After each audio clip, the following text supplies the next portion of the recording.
Normally আমি হিন্দিতে video বানাই, কিন্তু এই ভিডিওটা আমি বাংলায় করছি কারণ আমি ওয়েস্ট বেঙ্গল থেকে বিলং করি। তাই ওয়েস্ট বেঙ্গলে যদি কোনো প্রবলেম থাকে সেটা নিয়ে ভিডিও বানা আমার কর্তব্য। এই ভিডিওটা একটা কমেডি ভিডিও, তার সাথে কিছু সিরিয়াস টপিকও আছে।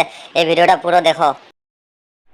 কি রে ভাই, এক্সাম দিতে যাবি না? কোথায় যাচ্ছিস? এইভাবে সেন্ট টেল লাগায় একদম একদম নতুন ড্রেস পরে ভাই এক্সাম দিতে যাবে না? তোর না এক্সাম চলছে না? আরে এক্সাম তো আছে, এক্সাম দিতে যাবো না? আজকে একজনের বার্থডে আছে। কি ভাই, কার বার্থডে আছে? গান্ধীজির বার্থডে নাকি? তাই নাকি তোর এক্সাম ক্যান্সেল হচ্ছে? তাই বলে স্যান্ডেল লাগিয়ে যাবে ভাই? তুই মারবি মারবি। আরে তোর গান্ধীজির বার্থডে কেন হতে যাবে? আজকে আমার গার্লফ্রেন্ডের বার্থডে, আজকে আমরা ঘুরতে যাবো, ডেটে যাবো। ও ভাই, তোর গার্লফ্রেন্ডের বার্থডে বলে তুই এক্সাম দিতে যাবি না? তুই মারবি মারবি, আমি ভাবলাম গান্ধীজির বার্থডে। আরে তুই যদি এক্সাম দিতে না যাস তাহলে ওই সাবজেক্টগুলো ফেল করে বসে থাকবি ভাই, তুই মারবি মারবি। আরে তুই জানিস না আমাদের ওয়েস্ট বেঙ্গলে পাস ফেল নেই, ফেল করলে উঠে যায়। আর আজকে যে দুটো সাবজেক্ট এক্সাম, ওটা হলো অঙ্ক আর ইংলিশ। ওই দুটো সাবজেক্ট আমি এমনিও পারি না, এক্সাম দিলে ফেলবো। তার থেকে বেটার আমি বার্থডেতে চলে যাই।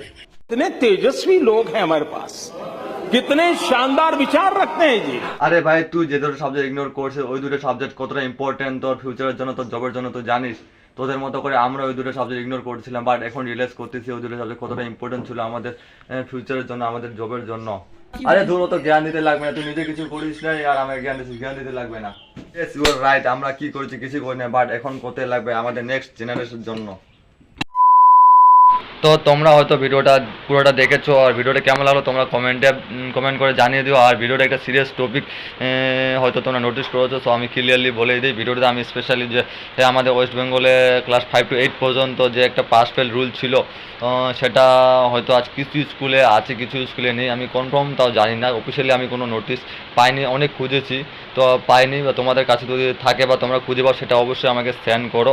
আর কিছু স্কুলে কিছু স্কুলে এমন একটা রুল আছে যে মানে দু একটা সাবজেক্ট বা 2-3টে সাবজেক্টে ফেল করার পরও ওই স্টুডেন্টটাকে পরবর্তী ক্লাসে তুলিয়ে দেওয়া হয় বা পার করিয়ে দেওয়া হয় বা পাস করিয়ে দেওয়া হয়। তো এটা আমার মনে খুব একটা ভুল প্রসেস, কারণ হয়তো সে পরবর্তী ক্লাসে যাচ্ছে কিন্তু তার ফিউচারই কি, মানে তার কাছে একটা এরকম একটা চিন্তা ভাবনা আসে যে আমি তো পরবর্তী ক্লাসে যাচ্ছি, তো আমার যেগুলো খারাপ সাবজেক্ট বা আমার যেগুলো পড়তে ভালো লাগে না সেগুলো আমি পড়বো না, সেগুলো আমি ইগনোর করবো।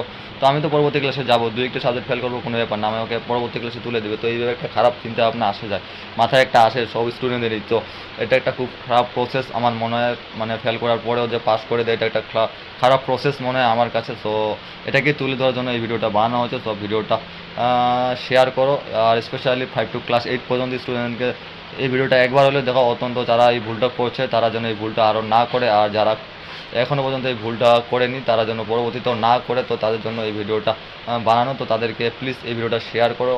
আর আমরা এই ভুলটা করেছি, আর আমি আর আমার বন্ধুরা স্পেশালি ম্যাথ আর ইংলিশ এই দুটো সাবজেক্ট ইগনোর করেছিলাম।